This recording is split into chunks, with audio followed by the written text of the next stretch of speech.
بسم اللہ الرحمن الرحیم سبحانک لا علم لنا الا ما علمتنا انک انت العلیم الحکیم نستغفر اللہ ربی من کل ذنب ونتوب الیہ۔ بہت پیارے بزرگوں، میرے بھائیوں، اللہ کا نام لے کر آج ہم حدیثوں کو جن مقدس ہستیوں نے جمع کیا ہے، اپنی زندگی لگا کر، تکلیفیں اٹھا کر، اپنی جیب سے پیسہ خرچہ کر کے وہ پھر کس طرح سے انہوں نے حدیثوں کو جمع کیا، اس میں سر فہرست امام بخاری رحمۃ اللہ علیہ، ان کے بعد امام مسلم ہے، ان کی کتاب کو امت نے اور انہوں نے خود نام دیا جامع کا۔ یہ جو ہم اردو میں کہتے ہیں جامع مسجد، تو وہ اسی لفظ جامع عربی میں بہت بڑا لفظ ہے، اور اسی لیے یونیورسٹی کو بھی جامعہ کہتے ہیں، اس میں تا مربوطہ گولتے کا اضافہ کیا جاتا ہے مؤنث ہونے کے اعتبار سے۔ تو لفظ جامع بخاری اور مسلم صرف دو کتابوں کو کہا جاتا ہے۔ باقی کی جو چار کتابیں ہیں، امام نسائی کی، پھر امام ابو داؤد کی، امام ترمذی کی، امام ابن ماجہ کی، ان چاروں محدثین کی کتابوں کو جامع نہیں کہا جاتا ہے، بلکہ ان چاروں کو سنن کہا جاتا ہے، سین نون نون، سنن۔ تو کیا فرق ہے کسی کتاب کو جو حدیث کی ہے، حدیثیں ان میں بھی ہے اور ان میں بھی ہیں، اور پھر امت نے ان جنرل کہا ہے کہ یہ 6 کتابیں صحیح کتابیں ہیں قرآن کریم کے بعد؟ تو فرق یہ ہے کہ جس کتاب کو، جیسے امام بخاری یا مسلم کی کتاب کو جامع کہا جاتا ہے، تو اس لحاظ سے کہا جاتا کہ انہوں نے حدیثوں کو جمع کیا ہے، ان کے الگ الگ جو ہے تو چیپٹر، ان کے الگ الگ باب قسم بنا کر، اور جس میں انہوں نے ہر طرح کی حدیثیں ذکر فرما دی ہیں، عقیدے کے بارے میں، جنت دوزخ کے بارے میں، اور احکام جو ہے نماز، روزہ، طہارت، حج وغیرہ وغیرہ، اور بیع و شراء، خرید و فروخت وغیرہ وغیرہ، ساری چیز، یعنی اس میں ہر طرح کی حدیثیں ملتی ہیں۔ تو چونکہ ان کتابوں میں، ان دو کتابوں میں ہر طرح کی حدیثیں ملتی ہے، اس لیے ان کو جامع کہا جاتا ہے۔ اس کے مقابلے میں ان چاروں کتابوں کو امام نسائی، امام ابو داؤد، امام ترمذی اور ابن ماجہ کی حدیثوں کو، کتابوں کو سنن کہا جاتا، اس لیے کہ ان چاروں کتابوں کا جو زیادہ تر اسٹائل ہے حدیثوں کے جمع کرنے کا، وہ فقہی احکام پر ہے۔ تو آپ جب ان کتابوں کو کھولیں گے تو، اور اللہ ہمیں اس کی توفیق دے، تو آپ کو جو حدیثیں ملیں گی وہ عموماً طہارت، پاکی کیسے لی جائے، اسلام میں پاکی کا اتنا زیادہ، اس کی اتنی امپورٹنس، اتنی اہمیت ہے کہ آپ دیکھیں گے کہ سب سے پہلے ان حدیثوں کو ذکر کیا جائے گا۔ نماز سے بھی پہلے آپ کو وضو کرنا ہے، اب اس سے پہلے طہارت کیسے لی جائے گی، مردوں کی طہارت، عورتوں کی طہارت، طہارت کیسے لی جائے گی، کب مکمل ہوتی ہے، کب نہیں ہوتی، اس کی ساری ڈیٹیل جو خود نبی صلی اللہ علیہ وسلم نے بیان فرمائی ہے، اس کا ذکر آئے گا۔ اس کے بعد نماز، اور اس کے بعد زکوٰۃ، اور اس کے بعد حج، اور اس کے بعد سارے احادیث، وہ احادیث جو فقہ کسے کہتے ہیں، فقہ کہتے ہیں مسائل کے بارے میں شرعی رہنمائی کو، اس کی حدیثیں ملیں گی، اس لیے ان کو سنن کہا گیا ہے۔ اور آپ نے یہ بھی سنا تھا کہ امام بخاری اور امام مسلم، ان دونوں محدثین نے یہ کہیں بھی نہیں کہا ہے کہ انہوں نے بخاری میں اور مسلم میں جو جمع کیا بس وہی صحیح حدیثیں ہیں، باقی نہیں ہیں، انہوں نے کہیں نہیں کہا۔ اس کے برعکس ہر ایک نے یہ کہا ہے۔ امام بخاری نے فرمایا کہ میں نے 3 لاکھ حدیثیں ہیں میرے پاس، مگر میں نے ان میں سے جو بہت زیادہ صحیح تھی تو اس کو میں نے اپنی کتاب میں ذکر کیا، اور جیسے آپ نے سنا تھا کہ کوئی 4000 کے قریب صحیح حدیثیں امام بخاری نے اس میں ذکر کیا ہے، جو کہ ریپیٹڈ نہیں ہے بلکہ ایک ایک سند والی ہے۔ امام مسلم نے بھی ایسے ہی فرمایا کہ ان کے پاس حدیثوں کا بڑا مجموعہ ہے اور صحیح حدیثیں ہیں، مگر ان میں بھی جن حدیثوں پر علماء نے اتفاق کیا، محدثین نے ان کے زمانے میں اتفاق کیا، اس کو انہوں نے ذکر کیا۔ تو یہ سوچنا صحیح نہیں ہوگا کہ کوئی حدیث اگر بخاری یا مسلم ہے تب تو وہ صحیح ہے،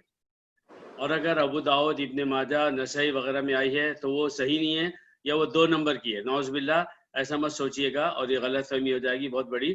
بلکہ ان کتابوں میں بھی جو حدیثیں صحیح ہیں وہ انہی ٹکر کی ہے جو کہ امام بخاری، امام مسلم کی ہے۔ البتہ بعض حدیثوں کا مجموعہ ایسا ہے کہ جن کے بارے میں ان چاروں کتابوں میں سے بہت ساری حدیثوں پر پھر بعد کے محدثین نے کلام کیا، انہوں نے کہا کہ نہیں، یہ حدیث ضعیف ہے، یہ حدیث مدلس ہے، یہ حدیث ایسی ہے ویسی ہے۔ جو باتیں بھی ہیں۔ تو یہ اصل بات تھی۔ اب اصل یہ بات شروع کرتے ہیں کہ یہ جو چاروں سنن، یہ حدیثوں کی کتابیں جمع کی گئیں، یہ ہمارے علماء میں صرف ان چاروں نے نہیں جمع کی ہیں، بلکہ مختلف علماء ہیں جنہوں نے حدیثوں کو فقہ کے احکام کے مطابق جمع کیا ہے۔ اس میں سرفہرست نام ہے امام شافعی رحمۃ اللہ علیہ کا۔ تو اس کے بعد جو ہے سنن جو امام نسائی کی ہے، اس کی بھی نسائی شریف جسے کہتے ہیں، اس کی دو برانچز ہیں۔ ایک وہ ہے جس کو امام نسائی رحمۃ اللہ علیہ نے جمع کیا تھا، ان کی جو حدیثیں ہیں نسائی کی، وہ دیکھیے جو اس کو بولتے ہیں سنن کبریٰ، جو جس حدیث کی کتاب کو ہم جانتے ہیں جس نام سے کہ یہ امام نسائی کی جمع کی ہوئی حدیثیں ہیں، اور اس کتاب کا نام نسائی ہے، اس کو بولتے ہیں سنن کبریٰ۔ کیوں؟ کیونکہ اس کے اندر 10,770 حدیثیں جمع کی انہوں نے، 10,770۔ اس کے کچھ فترے کے عرصے کے بعد پھر انہوں نے وہی حدیثیں جو انہوں نے سنن کبریٰ میں جمع کی، اس کی پھر چھان پٹک کی، اور پھر ان میں سے جو انتہائی سلیکٹڈ حدیثیں ہیں جن کے بارے میں ان کے اپنے علم میں، ان کی اپنی محنت کاوش میں ان کو یقین ہوگا کہ نہیں، یہ جو میں جمع کر رہا ہوں اسی میں سے جو سنن کبریٰ میں سے میں حدیثیں نکال رہا ہوں، تو اس کو انہوں نے پھر الگ سے لکھا جس پر ان کو زیادہ اطمینان اور بھروسہ تھا۔ تو ان کی تعداد جا پہنچی 5,774، 5,774 حدیثیں سنن صغریٰ اس کا نام دیا گیا ہے۔ اور کسی نے کو مجتبیٰ بھی کہا، مجتبیٰ کہتے ہیں سلیکٹڈ کو۔ نبی صلی اللہ علیہ وسلم کے ناموں میں ایک نام ہے مجتبیٰ، یعنی سلیکٹڈ، یعنی اللہ تعالیٰ نے ہمارے نبی صلی اللہ علیہ وسلم کو، درود شریف پڑھ لیا کیجیے، آخری نبی سلیکٹ کیا، اس لیے آپ کا نام جو ہے وہ مجتبیٰ بھی ہے۔ تو اس کتاب کا نام سنن صغریٰ رکھا گیا ہے۔ تو بہرحال یہ ہے کہ یہ جو حدیثیں جمع ہیں ان کتابوں میں، ان کے علاوہ بھی اور دوسری کتابیں ہیں جن میں صحیح حدیثیں آئی ہیں، جیسے امام موطا امام مالک رحمۃ اللہ علیہ کی ہے۔ اس کے بعد پھر بعد کے ادوار میں ایک امام گزرے ہیں، ان کو بولتے ہیں امام حاکم، ان کی ایک کتاب ہے مستدرک۔ ایک ہے محدث ابن ابی شیبہ، ان کی کتاب ہے مصنف، اس کتاب کا نام مصنف ہے۔ ایک اور گزرے ہیں محدث، ان کا نام ہے ابن ابی شیبہ، اور ایک اور ہیں میرے ذہن سے ابھی نام نکل گیا، ان کے عبد الرزاق، امام عبد الرزاق، ان کی بھی جمع کی ہوئی حدیثوں کو میں ان کی کتاب کا نام ہے مصنف، میم صاد نون فا۔ تو میرے بھائیوں، یہ جو ہے ان کتابوں کا نام آپ سن رہے ہیں، اور کل میں غور کر رہا تھا، بڑی عجیب بات لگ رہی تھی کہ اسلام دنیا میں آیا تو سب سے پہلے دنیا کے کس سٹی میں آیا؟ مکہ مکرمہ میں آیا۔ اس کے بعد کہاں گیا؟ مدینہ منورہ گیا۔ اس کے بعد کہاں گیا؟ ان دونوں علاقوں سے وہ اطراف میں پھیلتا رہا، یہاں تک کہ جو ہے وہ ملک شام اور ایران فتح ہوئے، وہاں پر پھیلا۔ اور نبی صلی اللہ علیہ وسلم کے دنیا سے جانے کے بعد تقریباً 200 سال میں وہ وہاں سے نکلتا ہوا جو خالص عربی علاقے ہیں، جیسے کوفہ، بصرہ، بغداد، ان جگہوں پر، مصر، وہاں پر وہ پھیلتا چلا گیا۔ اور پھر اس کے بعد ایک عجیب غریب موڑ آیا کہ 194 میں امام بخاری رحمۃ اللہ علیہ پیدا ہوئے، اس کے بعد امام مسلم پیدا ہوئے، ان کے بعد امام ابو داؤد ہیں، پھر امام نسائی ہیں، پھر امام ترمذی ہیں، پھر امام ابن ماجہ ہے، یعنی چھ حدیث کی کتابوں کے مصنف، جنہوں نے اپنی ساری زندگی لگا کے پیدل چل کر پتہ نہیں کیا کیا تکلیفیں اٹھا کر کئی سال، 15 سال، 20 سال، 16 سال، یہ کہنا کتنا آسان ہے، مگر سوچ لیجئے کہ اگر ہم کو پیدل جانا پڑے 5 کلومیٹر تو پھر ہمارا حال کیا ہوگا، اور اس کے بعد میں ہم کون سی حدیث جمع کریں گے اور کون سی محنت کریں گے، ہم تو خود ہی تھک کے 2-4 دن کے لیے بستر پہ پڑ جائیں۔ یہ 6 محدثین اللہ تعالیٰ نے کہاں پیدا کیے؟ سارے عربی علاقوں سے ہٹ کر، سب کے سب خراسان، سجستان اور اس کے چھوٹے موٹے علاقوں میں، وہاں کے دیہاتوں میں، یعنی صرف 200 سال کے بعد وہ ملک جو آج روس کہلاتا ہے، جو ترکمانستان کہلاتا ہے، جو بلوچستان کہلاتا ہے، جس کا ایک حصہ پاکستان کا بھی اس میں شمار ہوا ہے، تو ان جگہوں پر یہ 4 علماء پیدا ہوئے۔ کیوں پیدا ہوئے؟ اس لیے کہ 200 سال کے اندر قرآن اور حدیث کا، اور خاص طور پر حدیث کا علم اس قدر خراسان کہلانے والے ملک میں پھیل گیا تھا اور اس کے اطراف میں، کہ وہ بصرہ اور کوفہ اور شام اور آپ کے اللہ تعالیٰ مکہ مدینہ منورہ کی کو عزت دے، اس کی عزت پر ہمارا ایمان ہے، اس میں کوئی شبہ نہیں، تو وہاں سے بھی بڑھ کر حدیث کا علم ادھر پھیل گیا اور وہاں علماء وہ افراد پیدا ہوئے کہ ابھی بچے ہیں 10 سال کے، 12 سال کے، 8 سال کے، اور بس حدیثوں کو جمع کرنے کا ان کو شوق پیدا ہو گیا، اور انہوں نے صرف حدیثیں جمع نہیں کی، سنا اور لکھ لیا، بلکہ ان کی میموری اللہ نے ایسی ان کو دی کہ انہوں نے لاکھوں حدیثیں یاد کر لی، اور اتنا ہی نہیں ہوا، انہوں نے اس کی چھان پٹک کی، کون سی حدیث زیادہ صحیح ہے، یہ حدیث کس نے بیان کیا، فلاں نے بیان کیا، اس کا کیریکٹر کیسا تھا، اس کی چھان بین کی، اس نے جس سے سنا تھا اس کی چھان بین کی، اس نے کس سے سنا تھا اس کی چھان بین کی، ایک حدیث میں اگر 3 یا 4 یا 5 نام آئے ہیں ایک کے بعد سننے والوں کے، انہوں نے ہر شخص کا پورا پتہ لگایا، پھر اس میں یہ تمیز کی کہ بھئی اس راستے سے جو حدیثیں مل رہی ہے وہ بہت زیادہ صحیح ہیں، اور اس کے بعد انہوں نے لکھا۔ تو یہ علم جو خراسان میں پھیلا، اور اللہ تعالیٰ نے عجمیوں کو قبول کیا، عجمیوں کو۔ اگر آپ کہیں بخاری، وہ بھی عجمی ہیں، اگر آپ کہیں مسلم تو وہ بھی عجمی ہیں، اور یہ باقی جو ہیں یہ بھی سب عجمی ہیں۔ کیسی اللہ کی شان ہے کہ اللہ نے ہم کو امت اسلامیہ کے عجمی طبقے کو حدیثوں کی خدمت کے لیے قبول کیا۔ تو اس لحاظ سے یہ بات ہے۔ اب یہ کہ ہم پہلے کس کا ذکر سنیں، امام نسائی کا، امام ابو داؤد کا، اور امام ترمذی کا، ابن ماجہ کا۔ تو محدثین کے نزدیک ویسے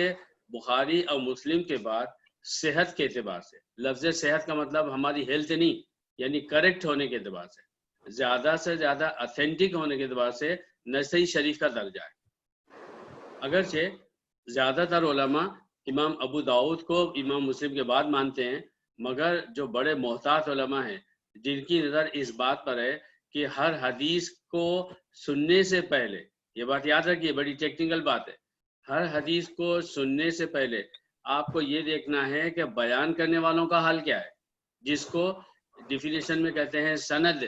اور اس کو سمجھانے کے لیے میں نے کیا ہے نیریشن، ہو از دا نیریٹر، بیان کرنے والا کس حد تک جو ہے اس کی اپنی زندگی مقبول ہے، اس کا سچا ہونا، امانت دار ہونا، اس کا دماغ کا صحیح ہونا، اور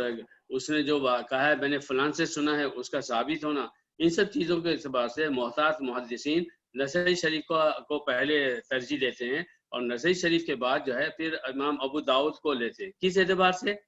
اس اعتبار سے کہ یہ حدیثیں سننے کے لیے جو ہے تو وہ زیادہ اتھینٹک ہے۔ اب رہ گئی بات پیدا ہونے کے اعتبار سے، تو امام ابو داؤد امام نسائی سے پہلے پیدا ہوئے، یعنی پیدائش کا اگر لحاظ کیا جائے گا تو امام مسلم کے بعد اللہ نے جس ہستی کو پیدا کیا حدیثوں کے لیے وہ امام ابو داؤد ہیں۔ ان کی پیدائش ہوئی ہے سن 202 ہجری میں، ہجری 202، اور ان کی وفات ہوئی ہے سن 275 میں۔ تو ہم پیدائش کے لحاظ سے بھی ہم جو ہے امام ابو داؤد کی بات پہلے سنتے ہیں اور پھر اللہ کا نام لے کر آگے بڑھتے ہیں۔ امام ابو داؤد جو ہے ان کا جو ابو داؤد جو ہے وہ ان کی کنیت ہے، مشہور ہوئے داؤد کے والد۔ میں نے عرض کیا تھا کہ عربوں کی تہذیب میں بیٹے کے نام کے ساتھ میں لفظ ابو پہلے لیا جاتا ہے، یعنی کسی کو میں کہوں اعظم بھائی تو مجھے بولنا چاہیے ابو امان، میں کہوں ابو سہیل، اس طرح سے بات ہوتی ہے۔ تو اب اس ابو کے اس پر میں بتاؤں آپ کو کہ اس وقت کے دور میں بھی عرب جو ہے عام طور پر ایک دوسرے کے نام لفظ ابو سے لینا مناسب سمجھتے ہیں۔ 2 دن پہلے ایک عراقی ہے، ان کا کچھ پرابلم چل رہا ہے بہت، تو وہ میرے پاس آئے، 1 گھنٹہ بیٹھ کر مجھ سے بات چیت کی، میں نے انہیں قانون کے سارے فرق سمجھائے۔ تو اب بتائیے کہ ایک انڈین جو ہے عربی کو قانون کے سارے فرق سمجھا رہا ہے۔ بہرحال تو اس کے بعد وہ چلے گئے،